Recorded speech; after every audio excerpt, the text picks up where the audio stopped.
Okay, so this is my build here for Season 16 on console, and it's a modified DMO twister build with the Archon variation. It's strongest here in Season 16 with the Ring of Royal Grandeur, and it's strongest on console because of the twister. So, you're going to be wearing the Swami. The Ring of Royal Grandeur will allow you to wear this for free while keeping the DMO set.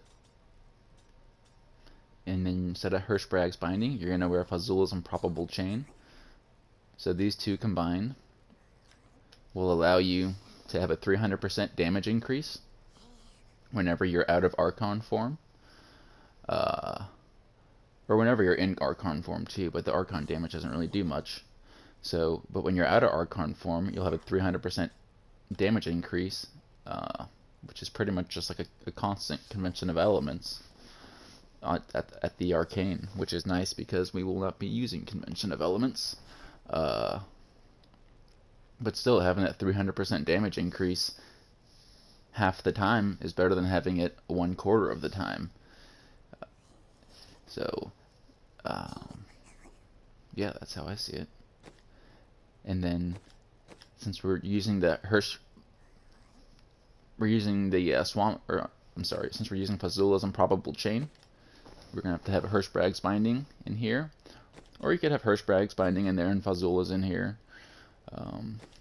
Note that I do believe it's more important to get a perfect 20 seconds as opposed to a perfect 50. Just for percentages and whatnot. And because I mean, they're both important, you know. This build will require getting some good rolls, and it might take a while to fully gear to its potential.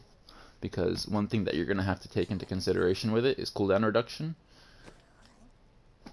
which you don't have to do with the original DMO set. So, since we don't have the Mantle of Channeling here, that's going to give us a little bit less defense, as well as 25% less damage. But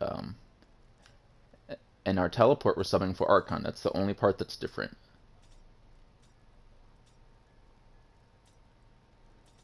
Archon teleport, because that's the only time that we can teleport, and really, I mean, you need to be able to get around and to group. You're able to do huge groupings, as opposed to the regular DMO style where you're kind of walking along and you're killing trash a little bit at a time. You can get gigantic groupings with this playstyle. It's a lot of fun.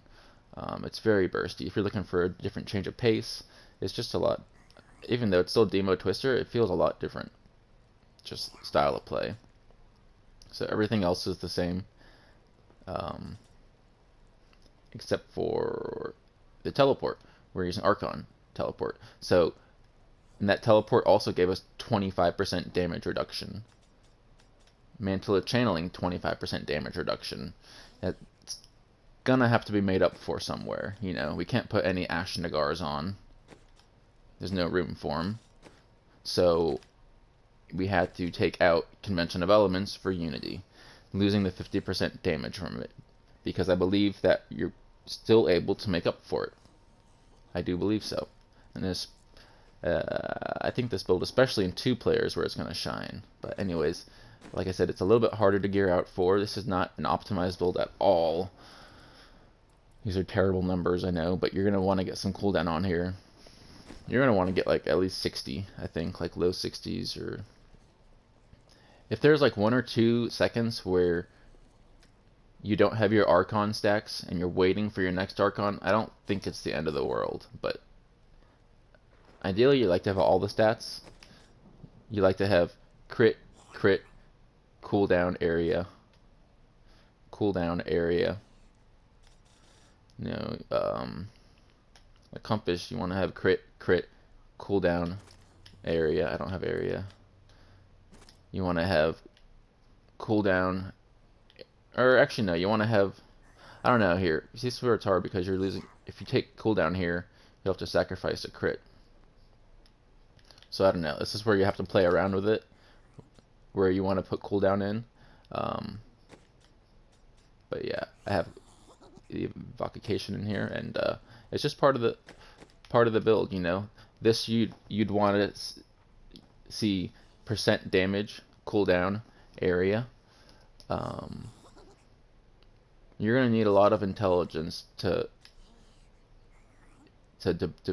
boost this build up, I think. But then cooldown, area damage, and you pretty much don't want intelligence on this thing. You need to sub the intelligence for area damage. But anyways, I'll show you how it goes. I'll just do something nice and easy.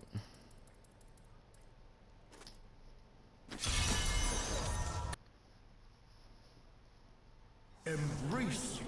So get everything set up, and as I'll try to show you here, I'll just kill these guys, whatever. You can get more than 49 stacks to start. Let's see if I can get them.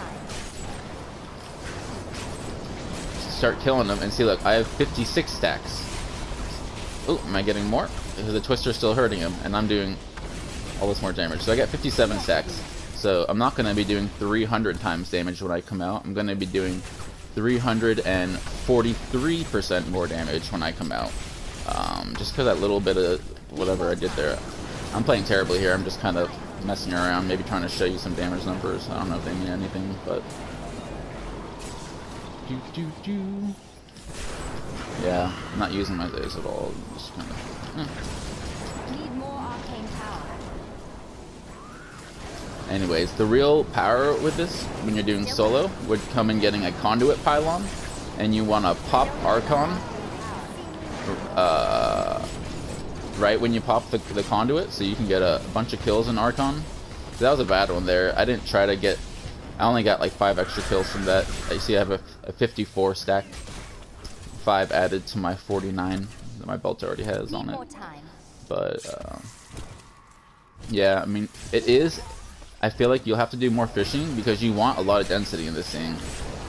The normal DMO build, it can kill as it goes. But this one... I mean, you want some density. And you want to be able to play well, unlike me right there. But dying sucks. You get punished a little harsher when you die in this mode. I should probably put my stuff on. So it's you lose your stacks when you die, but let's see if we can get some nice. Doesn't really.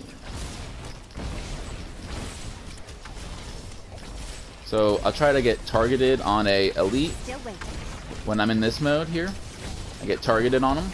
That way everyone will group up around them when they when I come out. And then I step back. And then they pull me in and kill me. So that's how it goes usually. No, not really, but yeah. You don't like a lot of the affixes because you can't teleport when you're out of Archon, you know. It does require somewhat more fishing, I believe, but I do believe that it has potential to push higher than the other builds. And I don't think I put my my storm armor or my deflection on that time again, but I bet I can get a lot here. Watch this. But 50, 62, 64, 68. You're immune to freezes during Archon. You're very tanky during Archon, which is nice. So, fairly tanky at least. This is a really, such a low intelligence build. I mean, I have like a few augments on my things. Really just trying to show you kind of like the play style, but you can look at the numbers, and the defense is exactly the same as the other build because you lose the teleport.